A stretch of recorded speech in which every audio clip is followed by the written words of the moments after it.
this was a fascinating project. I've really enjoyed all the things I've learned from the Theosophical Society, but I am a researcher, but I have always been a researcher. That's part of my skills. I am both an art historian and an artist, but I have an unusually wide science background. So the crossover in this area was enormous. I'm still finding threads connecting this to a kind of transformation of the world. Okay, we've had a couple of those in art. For example, oil paint. Oil painting was invented in Northern Europe in High Gothic art, and they sent spies to the north, or from the north, to go south to figure out how those Italians were doing such beautiful drawings. And the Italians sent spies to the north, an artist by the name of Messina, to find out how oil painting worked. It was a literally industrial spy, but once oil painting reached the north and then spread and then came to Italy, you suddenly have Leonardo da Vinci's chiaroscuro. And the paintings of Leonardo da Vinci changed everything. But Blavatsky did something much, much larger. Our first section's art. The second section it's a little favored on the art side at this point because I'm still exploring the science ones, but they were both present. I'm going to go through these fairly quickly to give you kind of an anchor and overall, because this is probably more academic than most of the wonderful presentations we've had today. That's a timeline. And I put in where Blavatsky is, but it doesn't cover her entire life. But this is when art starts changing. It starts changing with, all of you recognize Impressionism. The other reason for doing this talk is a lot of people are very uncomfortable with what gets classified as modern art because you can't tell what you're looking at, which is a kind of odd phenomenon. But it has been the art of the 20th century, and it occurs for a very specific reason. At one point, I kind of entered art, about the 60s something, and I actually lived through 87 art styles by the time I hit 1975. That's how quick. We were inventing them very quickly because that was part of the process going on in the art world. So you're seeing a huge number of things, but I think they were triggered in a very profound way. The French Impressionists, for those of you who do love their work, Monet, Manet, so forth, they are recording, by the way, to read all this, I'll try to cover it for you. They were recording how light fell on the objects, and they're not really paintings of objects, they're painting of how the light fell on the object. But very quickly something else happened, symbolism. And Vincent van Gogh, the best way to know God is to love many things, and when I have a terrible need, shall I say the word religion, I go out and paint stars. There is a spiritual thread running through a lot of art at this time, and spiritualism itself and the Theosophical Society are both celebrating a 100th anniversary. And it was very, very popular to have a Theosophical Society in your town, and they were all over the place. And that was the entire planet. It was the newest, hottest, most enveloping of ideas. But I want to point out a little quote from Gauguin. Someday art will achieve the perfection of music and express emotions without subject or object. That's an interesting idea, and it's going to become very important.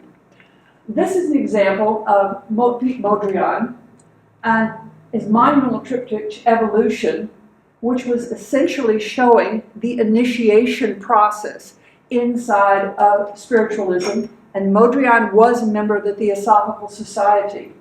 His first spirit of elements, the terrestrial body, the vital force in his root, and the second, the spirit of the stars, and then finally, the third is the divine spirit. So he's attempting to symbolize theosophical ideas in painted form. Symbolism is an art movement, but the theosophical ideas are showing up very quickly. Now, I had an unusual context, specifically with the Bauhaus. The art historian I studied under was a direct disciple of Erwin Panofsky, who invented the field of iconography and iconology. which is the study of symbols in art and how they work. Peter Wolfgang Gunther was a little boy. He is the son of Walter Gropius's secretary, and he told stories about playing in the Bauhaus and sitting on Uncle Kandinsky's knee and being bounced. And his godfather was Paul Klee. He goes on to be an art historian, which is quite a wonderful example. But this is not the Weimar, this is the Dessau Bauhaus. But the Bauhaus permeated education of art in this century because of its structure. That's the course outline for the Bauhaus, that circle. Basic course. When you switch it to things like the University of Houston, because Dr. Gunther was involved with setting up that curriculum, basic course, drawing, painting, color theory, design. Only in the subsequent years could we specialize, and that was just part of the education. I had to include Dr. Gunther. He was 6'5". He always bent over very carefully to talk to me, which I found very intriguing. And he proceeded to collect a lot of Bauhaus sculptors and other fairly famous artists. We have an excellent sculpture collection on this campus. And this is Gerhard Mark's Albertus Magnus. Now this is an awful picture because I couldn't do any better. But it's the only one that shows the eyes. One eye is looking up, you can see where the eyelid is, and the other is looking straight ahead. And when you're facing the sculpture straight on, it looks like, oh, I had an idea. And you saw it crossing his face with one eye up and one eye still looking straight ahead. And so you find in the Bauhaus artists, next time I get to Houston, I'll get a better picture of it, including spiritual ideas. But you suddenly found a simplification of ideas. This was the main teaching group of the Bauhaus. But what was unusual about the Bauhaus was they knew they were inventing something new. This was not how you educated artists. And he wanted to create collaboration and cooperation and interchange of ideas and a great deal of experimentation. We had two very strong members of the Theosophical Society inside the Bauhaus. And they were Kandinsky, who's the first artist to do an abstract painting, except I found in this research something even more fascinating. We'll come to it later. Turns out he's probably not the first person to create abstraction. And Paul Klee. And they were leading theorists of the Bauhaus. And these are all the artists. And I wanted to point out that the Bauhaus was open 14 years and taught 6,000 students. But the other component of that is an awful lot of these teachers came to other areas of the world and worked at universities. And that includes Johannes Itten, Joseph Albers, the founder of the Bauhaus itself was there, and Albert Bears came to the United States and worked as a graphic designer. So Chicago, the University of Illinois, the University of Houston, and Harvard University all began picking up Bauhaus ideas about education. It was quite an extraordinary. Now, what happens is the fourth president of the Bauhaus was a communist, and unfortunately they moved to Berlin, and of course the Nazis were against the communists and they disbanded the Bauhaus. Most of the Bauhaus artists had to flee very quickly because the Nazis tended to kill people very quickly. Kandinsky. Okay. We've always had pictures that had objects in them and had subject matter. What's a fairly nice idea, and most pictures have been like that. But what about what Gauguin said? Someday art would have the purity of music, and it would be visually interesting. And I've got a lovely quote from Jackson Pollock where he says, well, art has to say something. Now that means, as a working art student, I had to figure out how to do what was the new kind of art, and the new kind of art was abstract expressionism. So I had to learn to throw paint. You know, I spent usually 3 days in a painting class teaching students how to throw paint.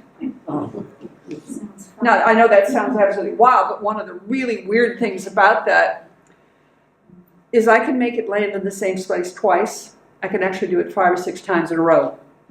Do you realize that that's physically impossible? It is. but you can do it. And most of the people who are working with abstract expressionism suddenly realized there weren't any accidents. And that's a very interesting piece of understanding of art. There's a skirmish around the dating on this one. This is a watercolor, and it's dated 1910. It's the one to usually give the creation of abstraction to Kandinsky. And then I found the painting that I had to learn is the first painting, was dated 1911. And then we've discovered that Kandinsky changed the name on it because he wanted to make sure he was the first person inventing abstraction. Kandinsky's abstraction works in an interesting way. He paints very simplified objects, and then he simply explodes them. And that was my first understanding of how abstract. But this was also interesting. This particular painting, Improvisation Number 30, the Canons, 1913, is based on the 1812 overture by Tchaikovsky. Now that's the overture, and this would be wonderful to have Jim Scribner here tonight, but he knows even more musical history than I would. But at the end of the finale, they fire off a real cannon. And it shocked the audience to do something like that as a piece of the music. So what we have in his art breaks in two directions: geometric and organic. This is a good example of both being present. Now, I need to teach a skill. If you notice, these shapes are perfectly flat, right? And now, if I ask you to look, do you see the space? Later on, this space will be referred to as push-pull, but he's not the man who invented the name for that. That dark purple's going back, and the blue's going back, and the yellow's coming forward. And there's a marvelous book, because I bought this immediately when I discovered Kandinsky. This is concerning the spiritual in art. And I have a picture. This shows you the range. The geometric, sometimes it can be very painterly or very geometric. But in this book, he talked about what each color did. And in this book, he goes on to talk about, and the triangle shape has this understanding. But there's an interesting detail about this. Kandinsky had a type of neurological phenomenon called synesthesia. It's joined perception. It's one of the first documented cases of it. And it is when a person links two senses together so that when they see a color, they have a taste in their mouth. Yes. Or they hear a sound. He thought going to symphony performances were absolutely fascinating because he was busy seeing colors and shapes as the music was performed. So this crossover of sensory perception, by the way, it's 1 or 2% of the population. It's fairly rare, but it can be a very strong and very intense perception. Just like some people can picture in their mind an object very, very clearly with all the detail and turn it, and other people will go, no, I can't. I can see one side, but I can't see the other. We're beginning to learn a lot more about human perception, but he was a forerunner. Today we can test for this and show different things that can be done with this particular phenomenon. Question, excellent. Yeah, I would like questions. No, it's not a question. The synesthesia, as rare as it is, as you say, it's like 1 in 1,000, but most people don't retain it after puberty. True. Excellent. Have it as children. Kandinsky did. Yeah. That's the other half. Rarer than just having it, keeping it to adulthood. No, that's true. It is much stronger in children. We don't know where in the brain or how it's done, but it's definitely a crossover between two neural systems. But it's part of the triggering of what we will call the art. Pete Mondrian. You go, my kid could do that. That's sort of proper Texas, actually, a little on the Georgian side. All I need is some masking tape and some house paint. Right? It's really dumb. Okay. I need to explain something. There are no forgeries of Mondrian's. And I'm serious about that. One of the problems after World War II, and Dr. Gunther spent a lot of time talking about this, was the fact that they had a whole bunch of fakes of all sorts come onto the market because the originals were stored away. And they began having major shows, retrospectives of people's work, because the fake stood out like sore thumbs. And this is Rembrandt's, Rubens, things like that, all the way up to modern artists. And this is the one guy, it doesn't work. The spacing is so specific and so precise. And he does something interesting with colors. He layers the color. That red will have either a blue or a black under it. And because he deliberately layers his colors, we can always verify it that way.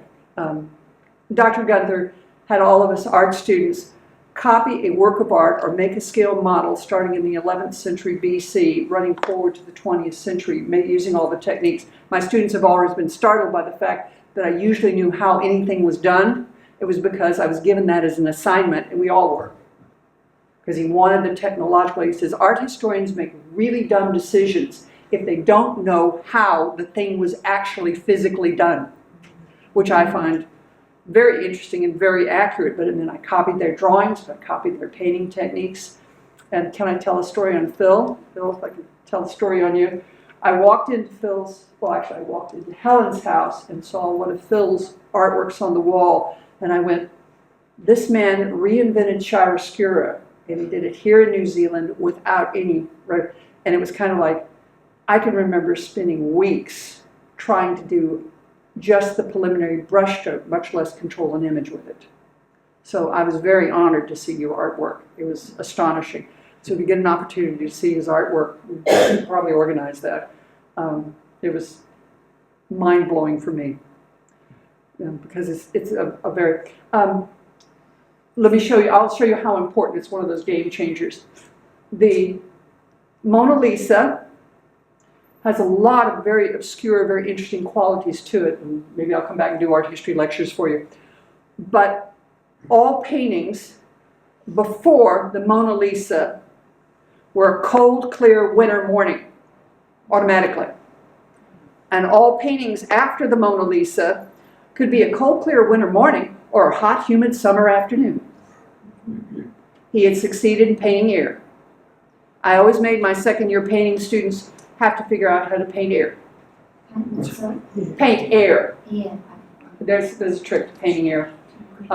Once you realize that you actually see air when you're looking at something, those shadows are being caused both by the air and the angle of light in this room. You can tell it's done. But it was Leonardo da Vinci's techniques, but his awareness of the air that got into painting. Peter Mondrian, back to him. Mondrian was a keen lover of music, specifically jazz. He does move to the United States later, which I find really interesting. And abstract art is not the creation of another reality, but the true version of reality. He was a member of the Theosophical Society. This first quote wrote, Mondrian's religion went from Calvinism to Theosophy, and from Theosophy to Neoplasticism. Neoplasticism is an art style that Mondrian invented and became his main worldview. The neoplastic, most objective and rational way possible to transmit the theosophical idea of the absolute. So the theosophy was present in that. Now, this was a mind-blowing idea to me as, let's see, I would have been 20 when I first came in contact with this. These people were attempting to communicate without subject matter, only color and design, and have the meaning make it across to any culture, any cultural background, and any people on the planet. We would have a universal language in art, color, shape, and paint. And guess what? They pulled it off. Now, it's interesting to cover how he starts his artwork. That's a very early painting. The tree paintings, by the way, my school had enough classes. We had portrait and figure painting. We also had landscape painting. Painting trees is a real pain. You go, okay, I'll paint the sky first, and then I'll paint the tree branches on it. That never looks right. You invariably have to go back in and paint the color into the gap between the tree branches, or it won't look right. And I was really astonished when I ran into it. So he's beginning to look at the gap between the tree branches, and you see it happen, and then this happened. This painting down here is called Big Red. 1937, 1930, composition red, yellow, and blue. They're geometric shapes. You can spend hours studying them. Now, that sounds weird, but the position between the objects and the shapes and the placement is minute. I'd say it's finer than a hair's breadth. But this was the one that helped me understand. This is Broadway Boogie Woogie. He did it in 1943. He is living in New York City, having left Germany. He spent most of his career creating abstract work. This painting is inspired by a clear, real-world example of the grid city of Manhattan and Boogie Woogie and the African-American blues, which Mondrian loved. And the more you look at it, the little lights are flashing like the street lights and the signs. And he did it with little squares, and he only had 3 colors. We're going to head for an art called minimalism, but this is where it's getting born. Paul Klee,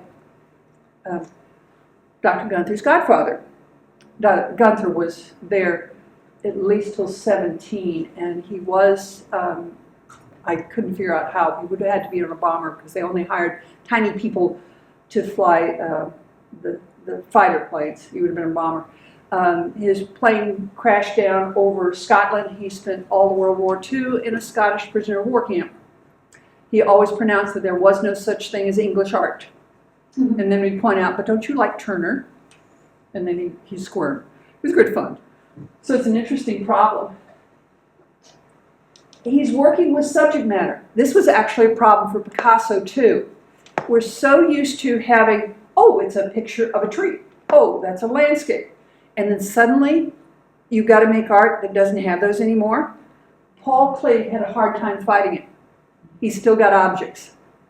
Picasso never did a true abstract. He got very, very close, but never anything that would have been a pure abstract. This is Helena Klit, Riley read religious spirituals teaching. I came across what's interesting. How many of you saw her exhibition in Wellington? Excellent. With some careful study, she'd had an exhibition. This particular view is her exhibition at the Guggenheim. She had actually done these big paintings, and it looks like 1909 to 1913. So in reality, she was doing it.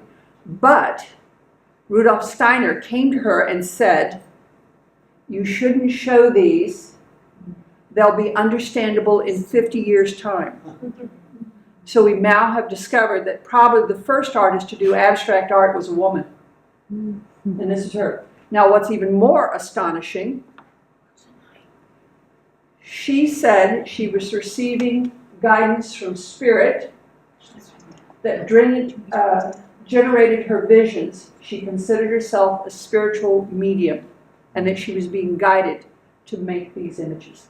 A lot of, I would say, really important cultural concerns. If you went to the painting, there was that feeling of she was talking to you about this, and she wanted you to compare it to this. Kazimir Malevich, I won't do too much on him, but I had the pleasure of seeing this, the white on white, for the first time here in Wellington, New Zealand and Wellington. And it's an offset square. It is slightly blue, and that's the closest picture to a warm white, and there is that gradation in the white. And I was absolutely fascinated by the surface because it had been meticulously painted and controlled.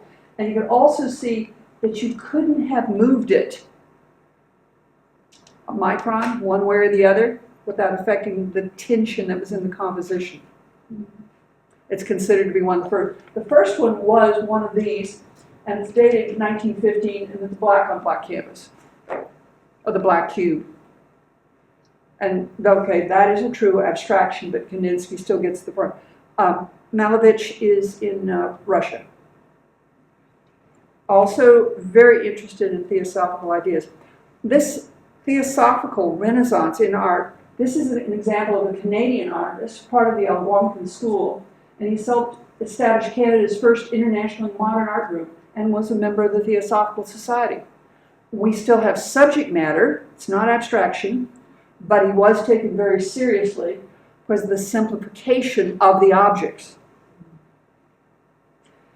This was the first American to move in this direction, Marston Hartley, and these were based on billboard signs and symbol, but he still has an escaped object.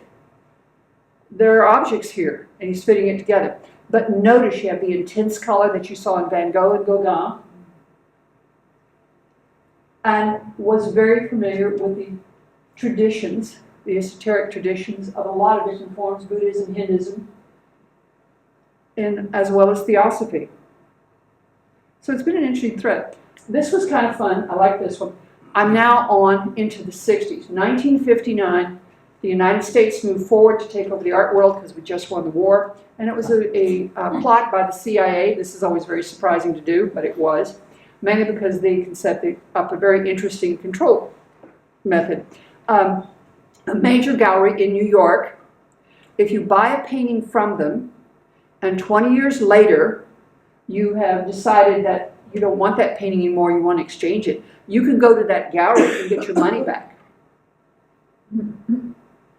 for the painting. Don't worry, I've had to follow that rule in my own artwork because it was kind of common knowledge, and had to refund the money and took the painting back, or hope they picked out another one. Do you realize it's a hidden banking system? It's money laundering. So those of you who have not made it into the major galleries, don't worry, I made a serious effort to, they said, come back when you turn 30. I was 27, I saw every gallery in New York City. They said, come back and talk to us later, which I thought was pretty good. But by then I was off in California and had a California gallery. That was fun too. In this group, the ones that you really tend to know about, that's Max Ernst there in the corner. He's actually a surrealist. De Kooning, Rothko, Motherwell. And then I wanted to put in Jackson Pollock, of course. He is the one throwing the paint. The theosophical ideas of Blavatsky are triggering another kind of space. And I'm going to go forward a little bit. He's considered an abstract expressionism. When I'm in my painting, I'm not aware of what I'm doing. I have no fears about making changes, destroying the image, because painting has a life of its own. He was a symbolist. He was very influenced by surrealism, theosophy, and the ideas of Carl Jung. His late work is all Carl Jung. That's Autumn Rhythm. I hope I got it big enough. Take a look at it for a moment, the big canvas there. Can you walk into it? Okay. Can you fly into it? You can. Notice that I got more shaking his head with the fly into it. You got a new kind of space. Suddenly the goal for doing a painting is to be completely flat and completely infinite simultaneously. And you go, what's that about? The closest thing I can think of is what Blavatsky said, we are all one. And it is a continuous life of atoms. This is thrown paint. By the way, they are a restorer's nightmare. He mixes his paints, enamel paints, and often has cigarette butts in it. So, they've got to figure out how to hang them on or hang on the canvas, but they're still amazing pieces.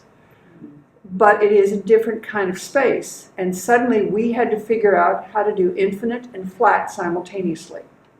It became a goal in art, because we have gone from abstract, no subject matter, to something that's entirely different. So abstract expressionism was a very, very powerful tool. But they had succeeded in saying something new. I want to show, that's the Rothko Chapel. And Mark Rothko's paintings are normally like that yellow with the orange, one above the other. I have a very good friend who is a professor at the University of Pennsylvania, and she's also an iconographer like me. And she came from a very devout Catholic family. And she would walk into that room and say, it doesn't feel like a church, the painting should be white. But I loved it. But one night, we both went to a harpsichord recital in that chapel. There are 8 paintings. Excuse me, there are 14 paintings. They are in the traditional pattern of a Roman Catholic church.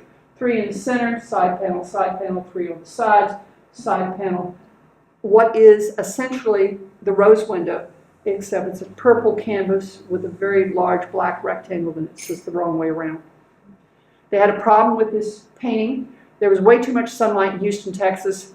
They decided they'd have to lower the sunlight quality by putting a baffle in so it would be as overshadowed as New York's, industrial pollution skies. Texas was, we've caught up since then, and the pollution's pretty even. But we went to a recital one night of a harpsichord. It was absolutely astonishing. The room was only lit by candles. And when the harpsichordists recited, it had been religious music. We all sat there, nobody applauded, and then everybody got up and went out of that room as quietly as they could, not saying a thing to anybody, because we didn't want to disturb the paintings. These paintings have a wonderful effect. I'm sorry, I don't have close-ups, so you probably couldn't see it. Go there if you get a chance.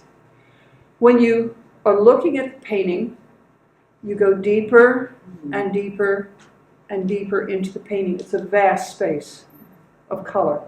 It's a brushy, uneven color, very modulated. And that's how he gets that atmospheric effect. But as you turn away,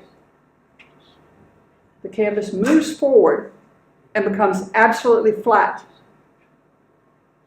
Do you have a better metaphor for trying to find God in the 20th century than that?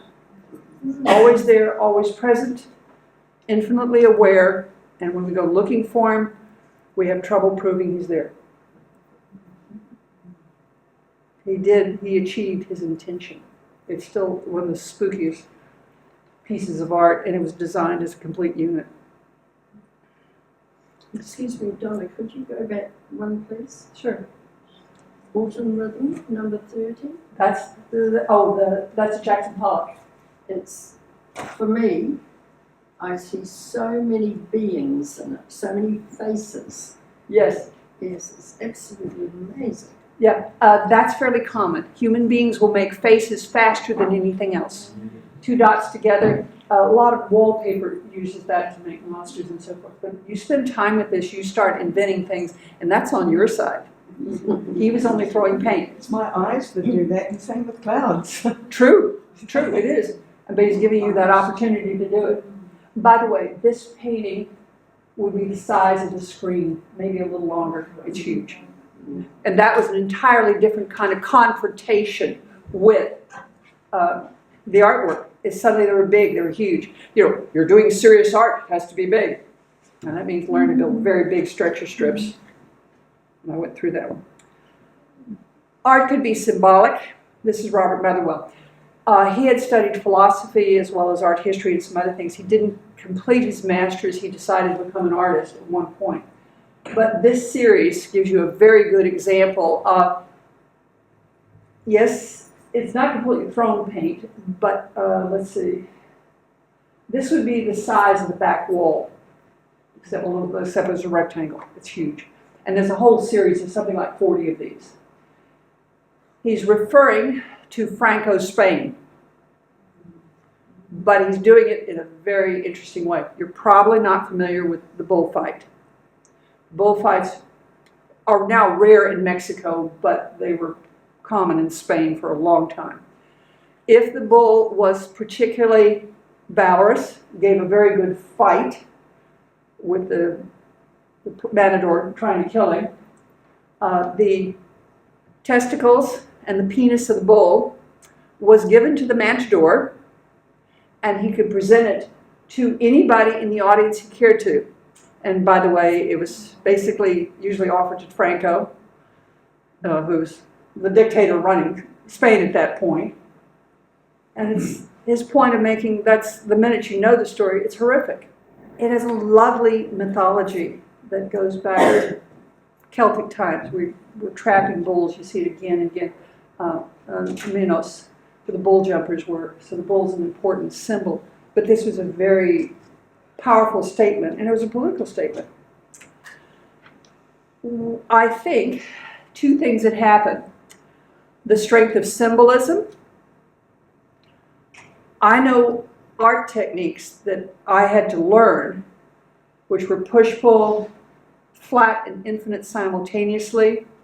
There's a very interesting optical illusion phenomenon. It's called passage point. You're looking out across the ocean, and on one side the sun is shining on clear water, but on the other side a storm has come up. When the storm has come up, the water's light. You follow the horizon across to the other side where the sky is light and the water is dark. But there in the middle is a point where the sky and the water have become exactly the same value. It's called the passage point.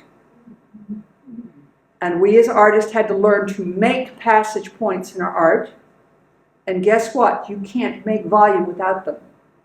And it's where the inside becomes the outside. So I'm trained to look at you and run along the edge and look where you blend to the background and where you separate from the background and where you blend to the background and separate from the background. All things are connected together, and you don't get a good painting unless you know how to use your passage points. Blavatsky, all things are connected together, all things are one. But then I got to thinking, because I was enthralled by this book, and this was the source of mine. I'm a Ken Wilber scholar, for very interesting reasons. And Ken Wilber wrote this book on a lot of the major scientists of the 20th century. And I'm going through some of them, and I'll talk about which ones were Theosophists, because a good number of them were. But something much more important had happened. Blavatsky had increased the amount of space. When you're looking at the secret doctrine, her chart, we have various root races going one after the other over vast amounts of time. Because evolution is being guided. It is evolving in a logical manner over vast spaces. When Blavatsky was writing, what was present in science was the earth could be no more than 3,000 years old, because that's what the Bible said.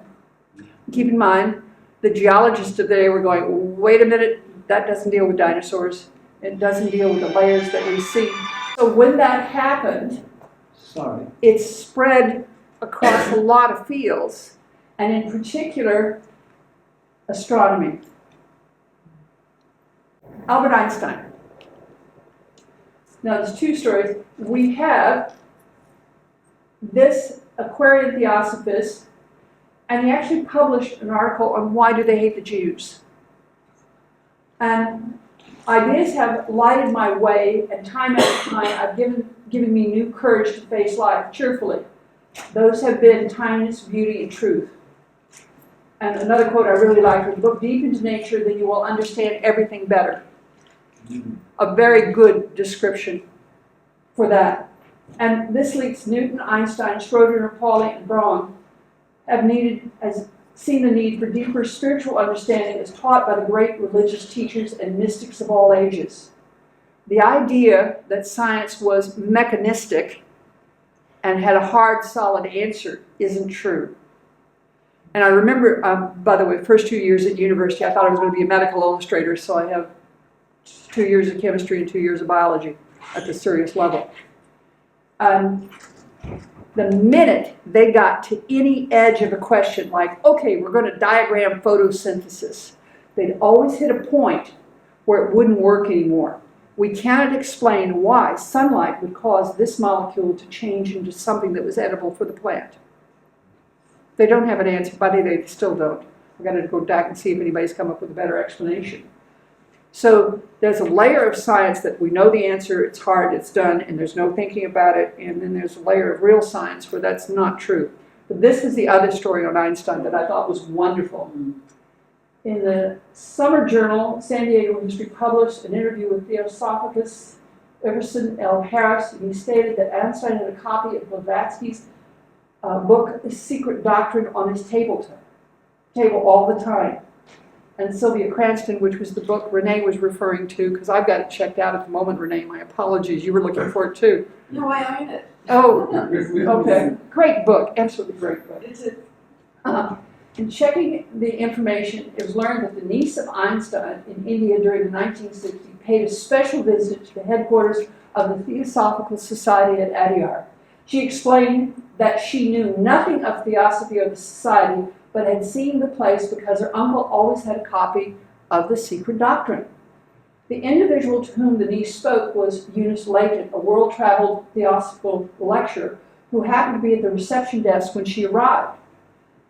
And Sylvia Carson met and then who confirmed the story. Leon states that around the 1970s, he was attending a lecture by a foreign visitor at the United Lodge of Theosophists in New York City, where he met a group of women. One of them claimed she was present when Einstein's niece arrived in Adyar, adding that the latter had brought a copy of the secret doctrine to donate to the library of the Lodge of Adyar. The woman who took the book, he says, was heavily annotated, underlined, and the margins were covered with scribbles and other markings, making that none of them could make any heads or tails of. You realize we can't find the book. Somebody probably threw it out, and I bet you if we could get our hands on the book, there'd be a bunch of physicists trying to unravel what he was making doodles about. But it does say that he was paying careful attention. And I saw enough verification that I know this story is fairly true. I can't dismiss it. There was too many links and too many people who were recognized individuals. Vast time, vast space, 13.7 billion years, and an order of how the universe, this is the Big Bang Theory, but I'm going to show you a little bit about the Big Bang Theory. This is what is the microwave radiation of everything we can see. There's a tiny, it's 1 or 2 microwaves, very little, tiny little bit of heat, across everything in the sky.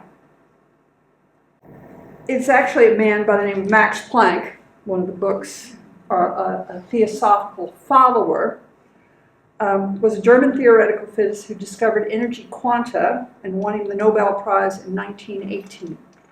Quanta is simply that the universe is made out of small particles that are completely interconnected, Blavatsky, and that they're uneven across their spread of the universe.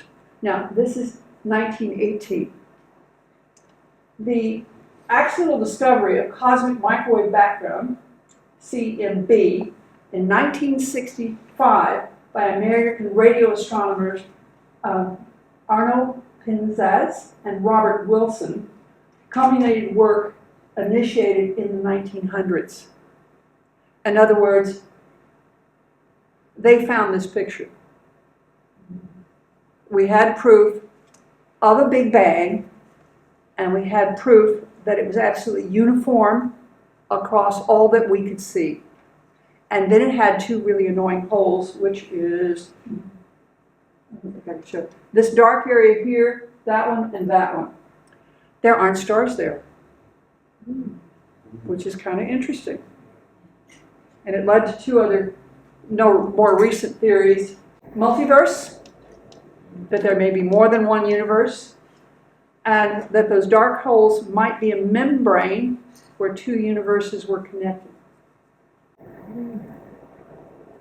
You can see that this image was producing, but all of it was a byproduct of suddenly having an infinite amount of time. We know how old our universe is, but if there are other universes, oh, by the way, just to keep up with the current science, the Webb telescope has found galaxies older than 13.7 billion years old. They must be artifacts from an older universe that our universe superseded, and they're also in the wrong order. They're closer to us than they should have a right to be because we're on a particular era. So vast time, vast space, vast variables and possibilities are actually from Blavatsky increasing the time, because this scientist didn't even think of time at this quantity or things at this scale. So I would make a case for all working particularly with these areas of science. Is that modern latest thing about the things that are much older than they should be? Does that add to the idea of the A multiverse? multiverse? Where Yeah, they that's their connect best. They don't have an explanation of it. together? And there are new galleries that are galaxies that are in better shape than they should be. They should be in formative stage, and they're already at full form shape, so we know the dating may be wrong. We use something called redshift to date things, and the redshift is not working well anymore to date things because of this problem with the galaxy. It never really did. I would agree. So we are looking at a very different world, but it's a little like the chiaroscuro. Once it exists, a whole bunch of new things come into existence. And a new idea that changes how people think can come from something like a passage in the Secret Doctrine and the ideas of Theosophy. I've got a question. Did Madame Blavatsky increase time, or did she simply introduce to the West something the Indians had known all along? That is present in terms of the time, except what Blavatsky did was she was implying an evolutionary process that took place. What you're referring to is the waking and sleeping of Brahma. That, but we don't know anything about the other golden years, which there clearly would be in this case. But the time slots that she does are derived from, except she's spacing evolution over that. What we have in India is the gods arrive, the gods give guidance to the mortals, though I have to admit some of these mortals look like they're gods in their own right. Some interesting problems there. But that entire shaping, she started in a different direction. Yeah, because the idea originally is a decree of God, whereas she's making it An evolution. an evolution and development. And saying what happened at each of the stages. Of course, the astronomers are busy trying to figure out what are the stages of development for a galaxy, which they wouldn't have done because mainly we couldn't even see the galaxies then.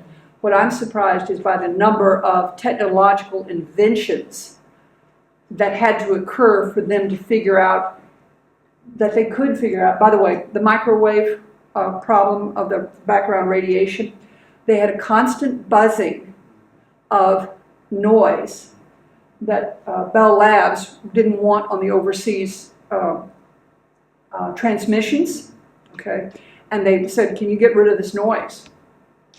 And they kept doing everything they could on this enormous receiver to get rid of the noise. They couldn't get rid of the noise, and it suddenly dawned on them that it was every place in the sky and there wasn't much variation to it. And that's when they realized, oh, and they had literally found the Big Bang. But they also found something connecting the entire universe together. I have a great fascination with both integral theory and also the mathematics of chaos mathematics. By the way, everybody thinks chaos mathematics. No, it's really very systematic stuff and a rather amazing area of mathematics, and maybe I should do a talk on that one because I think it explains an awful lot of some other things in Blavatsky. I think I've got another paper, which would be fun. But a man by the name of Mandelbrot wrote the first equations, the Mandelbrot set, the Juilliard set, and the ongoing pattern. By the way, he didn't realize that the equation produced a picture until he could plot it on a computer. And he suddenly went, my God, this thing's making a pattern, and the pattern has change of scale, up and down, and it's continuously making the same thing again. It's an irrational number, which means any number that's not a whole number, but these particular equations go on forever. There's no decimal point any place, it just goes on. And there's no repeating pattern. No repeating pattern. Though Carl Sagan makes a very nice story in Contact for a repeating pattern, which I've always loved. Mandelbrot was trying to solve the problem of the transatlantic cable. And the transatlantic cable would drop out some of the phone transmissions or the stock market prices as it crossed the Atlantic. And they were going, oh, we can't have this, we've got to have the Dow Jones correct. And they set him in front and said, okay, we'll fund it, figure out how to get rid of it. Well, the most useful information that he found, and he talked about that, I happened to hear him speak on this case, he said, we discovered that it worked out to a regular pattern, but it wasn't systematic. It would show up that once the pattern was there, it moved in a certain way. And it precisely matches the cotton market sales prices from 1865 to 1950. So the cost of a bale of cotton was fluctuating exactly at the same way as the static sound noise on the transatlantic cable. Yeah, right. Right. And then it turned out it showed up a lot of other places. And it's like one of those random effects that turns out to have a pattern. And if a random effect has a pattern, something else is going on, which led to the discovery of strange attractors. You have an irregular pattern that's cycling, and all of a sudden it changes. And then they discovered there's 2 points that were kind of like a gravitational force causing that pattern to change.